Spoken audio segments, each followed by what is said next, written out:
कि यहाँ पर हम लोग सिंपल क्यूबिक यूनिट सेल के बारे में जानेंगे, face centred cubic unit cell के बारे में जानेंगे, body centred cubic unit cell. दोस्तों यहाँ पर जो हम लोग हेडलाइंस के बारे में अध्ययन करेंगे, इजलेंथ और एटम के मध्य का रिलेशन हम लोग ज्ञात करेंगे। कभी कभी पूछा जाता है कि सिंपल क्यूबिक यूनिट सेल में इजलेंथ और एटम के मध्य का relation, body centred, face centred, इन सभी के मध्य इजलेंथ और एटम। अब ये कैसे, ध्यान दीजिए, ये कैसे हम लोग रिलेशन निकालेंगे।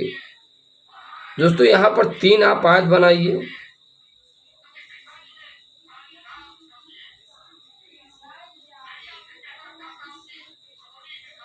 ये ऐसे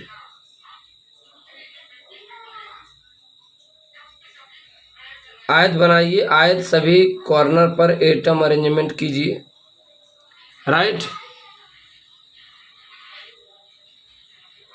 सभी कॉर्नर पर दोस्तों एटम अरेंजमेंट हो गए। अब आप जरा ध्यान दीजिए दोस्तों, ये जो एटम है आप समझ पा रहे होंगे, एटम का कुछ भाग अंदर होगा, कुछ भाग बाहर होगा, और ये इजलेंथ है। तो इन्हीं एटम और इजलेंथ के मध्य का हम लोग रिलेशन ज्ञात करना है। फर्स्ट ऑफ ऑल यहाँ पर देखिए हमने क्या किया, क्यूब बनाया।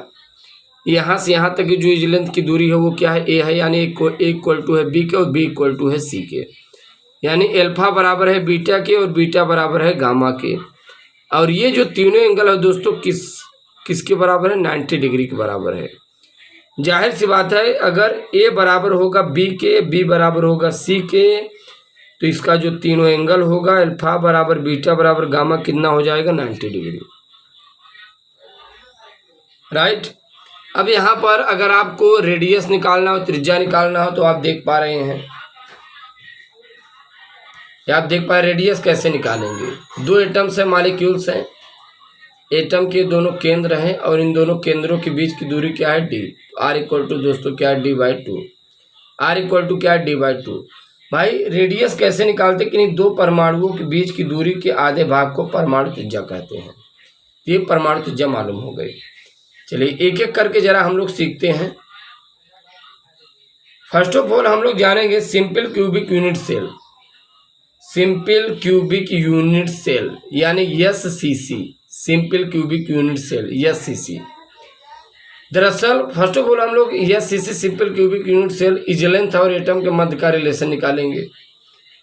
दोस्तों ये क्या है, इजलेंथ है, यहाँ से यहाँ तक की इजलेंथ की दूरी क्या है, A। और ये क्या है दोस्तों, एटम है, क्या है, एटम, परमाणु है। और ये भी क्या है, एटम है, परमाणु है। राइट, यहाँ से यहाँ तक आप देख पा रहे हैं रेडियस स्मॉल आर है, यहाँ से यहाँ तक क्या है, स्मॉल आर है। राइट, तो आप देख पा रहे हैं यहाँ पे 2 आर है, यहाँ से यहाँ तक की दूरी क्या है। ये एक चीज़ ध्यान में रखना है, जब दोस्तों एटम सभी कॉर्नर पर बैठेंगे तो एटम बिल्कुल ये पास पास होंगे, नज़दीक नज़दीक होंगे। राइट, तो यहाँ पर आप देख पा रहे हैं यहाँ से यहाँ तक की दूरी स्मॉल आर, यहाँ से यहाँ तक की दूरी स्मॉल आर। राइट, तो ये 2, एक आर यहाँ से यहाँ तक है, दूसरा आर यहाँ से यहाँ तक का है, तो 2R इक्वल टू ये क्या है, A। ये किसके बराबर है, A के। भाई ये यहाँ से यहाँ तक का स्मॉल आर, यहाँ से यहाँ, तो ये दोनों आर किसके बराबर है, A के बराबर है। 2R equal to R equal to A/2। ये है simple cubic unit cell edge length और एटम के मध्य का रिलेशन। दोस्तों आगे इन सभी चीज़ों की ज़रूरत पड़ेगी। अभी हम लोग इनके मध्य का रिलेशन जानेंगे, आगे कहाँ पर जरूरत पड़ेगी हम आपको आगे बताएंगे। चलिए अब यहाँ पर हम लोग जानते हैं face centred cubic unit cell. Face centred cubic unit cell यानी FCC। Face centred cubic unit cell यानी FCC। राइट, अब ध्यान दीजिए, ये दोस्तों क्या है, क्यूब है। और जब भी आप फेस सेंटर्ड के बारे में पढ़ रहे होते हैं तो वहाँ पर हमने आपको बताया था एटम कॉर्नर पर तो अरेंजमेंट होते ही हैं, यानी कि दोस्तों सभी कॉर्नर पर क्या होंगे, एक एक एटम अरेंजमेंट होंगे, एक एक एटम बैठे होंगे। राइट, आप देख पा रहे सभी कॉर्नर पर एक एक एटम बैठे हुए हैं। और यहाँ पर आप देख पा रहे हैं अगर हमें फेस सेंटर्ड यानी फेस का अगर हमें इजलेंथ और एटम के मध्य का रिलेशन कैसे निकालेंगे। भाई कॉर्नर पर भी हैं और फेस पर भी है, यहाँ पर भी आप देख पा रहे हैं, कॉर्नर पर भी है, फेस पर भी है, यहाँ पर भी कॉर्नर पर भी है और फेस पर भी है, यहाँ पर भी कॉर्नर पर भी है, फेस पर भी है। ठीक, तो आप देख पा रहे हैं ये 3 एटम है, ये स्फेरिकल टाइप हमने एटम को बनाया। भले यहाँ पे हमने छोटा सा एटम दिखाया है दोस्तों, जब भी एटम बैठेंगे इन सभी स्थानों पर तो ये उतना स्पेस ये सटे हुए होंगे, नज़दीक होंगे, राइट, बहुत पास होंगे। तो ये आप देख पा रहे हैं ये जो एटम है ये पूरा स्फेरिकल टाइप है ऐसे। ये दूसरा एटम भी ऐसे स्फेरिकल टाइप है जो फेस के बीचों बीच उपस्थित है। इस कॉर्नर पर भी एटम क्या है, कॉर्नर पर उपस्थित है, राइट। अब यहाँ पर आप ध्यान दीजिए, ये यहाँ से यहाँ तक की दूरी क्या स्मॉल आर है और एक आर यहाँ से यहाँ तक का है, यहाँ से यहाँ तक आपको 2 आर मिलेंगे, एक आर ये है, ठीक। यहाँ से यहाँ तक का स्मॉल आर, यहाँ से यहाँ तक का स्मॉल आर, क्योंकि ये पूरा का पूरा एटम इसके अंदर है। और ये आप देख पा रहे हैं ये एटम का आधा कुछ भाग बाहर होगा, तो यहाँ से यहाँ तक की रेडियस देख लीजिए स्मॉल आर। कुल कितने दोस्तों हुए आर, 1 2 3 4, कुल 4 आर हुए। अब यहाँ पर ध्यान दीजिए, अगर दोस्तों इसे आप कट करके जब आप बाहर निकालेंगे तो ए यहाँ से यहाँ तक का, यहाँ से यहाँ तक का ए, ठीक, और ये पूरा क्या 4 आर है। तो आप इसमें पाइथागोरस प्रमेय लगा सकते हैं, डायगोनल फेस डायगोनल, यानी पाइथागोरस प्रमेय लगाएंगे। लंब स्क्वायर आधार स्क्वायर इक्वल टू कर्ण स्क्वायर, तो ये लंब मान लीजिए, आधार मान लीजिए, यानी square plus a square equal to कर्ण यानी 4 आर का whole square. A square square 2 a square हो जाएगा, 16 आर स्क्वायर हो जाएगा, ये हो जाएगा a square equal to 8 r square. R square बराबर a square upon 8, r equal to क्या हो जाएगा, ए अपान 2√2। दोस्तों क्या हो जाएगा, R equal to A upon 2√2, right. यानी कि यहाँ पर आप देख पा रहे 3 ये 8 है, 8 को आप 2 इंटू 2 इंटू 2 यानी 2√2 लिख सकते हैं नहीं। अब अंडर√2 का आंसर और हर में जब आप मल्टीप्लाई करेंगे आर इक्वल टू आएगा a√2 अपान 4। क्या आएगा दोस्तों, a√2 अपान 4, राइट। ये फेस के लिए है। अच्छा, जब आप एक फेस के मालूम कर लेंगे यहाँ से यहाँ तक का, सभी फेस वही है, लंबाई चौड़ाई ऊंचाई सेम है, एक फेस का निकालिए, सभी फेस के लिए लगभग वही हो जाएगा।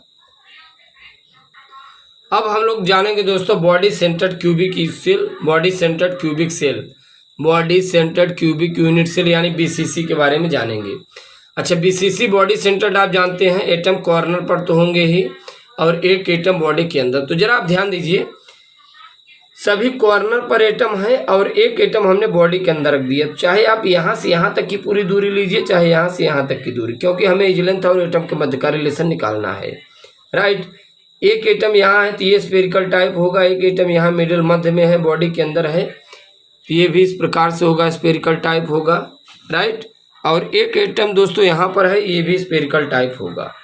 आप देख पा रहे हैं एक आर यहाँ से यहाँ, यहाँ 2 आर होगा, यहाँ एक आर, कुल 4 आर है। इज लेंथ देखिए, यहाँ से यहाँ तक की दूरी है और यहाँ से यहाँ है, यहाँ से यहाँ है, राइट। चलिए बॉडी डायगोनल ध्यान दीजिए, a square plus a square plus a square equal to 4 r का होल स्क्वायर।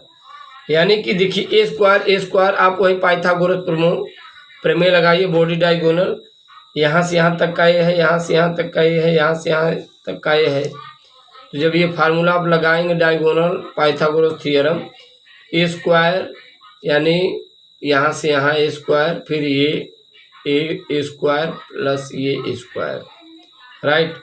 भाई यहाँ से यहाँ तक पहुँचने के लिए आप ये दूरी तय करेंगे, ये दूरी, ठीक। A square plus a square plus a square equal to 4 r का होल स्क्वायर। यानी जब हम इन तीनों को ऐड कर देंगे क्या हो जाएगा, 3a square equal to 16 R square, right. R square बराबर 3a स्क्वायर अपान 16, यानी are equal to a√3 upon 4।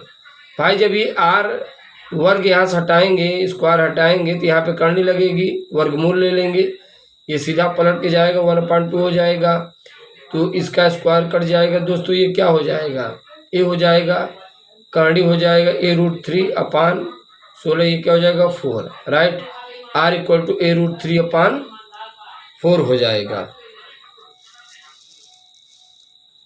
चलिए ध्यान दीजिए, सिंपल क्यूबिक यूनिट सेल यानी SCC, R equal to a/2। FCC face centred cubic unit cell यानी R equal to A√2/4, BCC body centred cubic unit cell R equal to A√3/4, right. तो इस प्रकार से हम लोग SCC, FCC, BCC इन तीनों के मध्य इज लेंथ और एटम के मध्य का रिलेशन जान पाए। दोस्तों ये चीज़ें आपको ध्यान में रखना है।